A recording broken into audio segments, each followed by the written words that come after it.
আলোচনা করতে এসেছি, যেটির নাম মসকিউটো রিপেলেন্ট সিস্টেম। এখানে কনভার্সন, বাজার, ব্যাটারি, পট আর নানা ধরনের তার আছে, আপনারা দেখতেই পাচ্ছেন।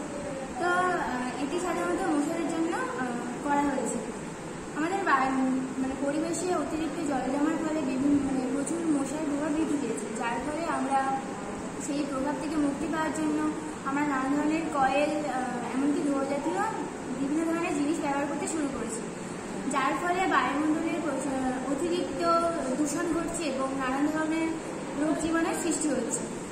তো এইখানে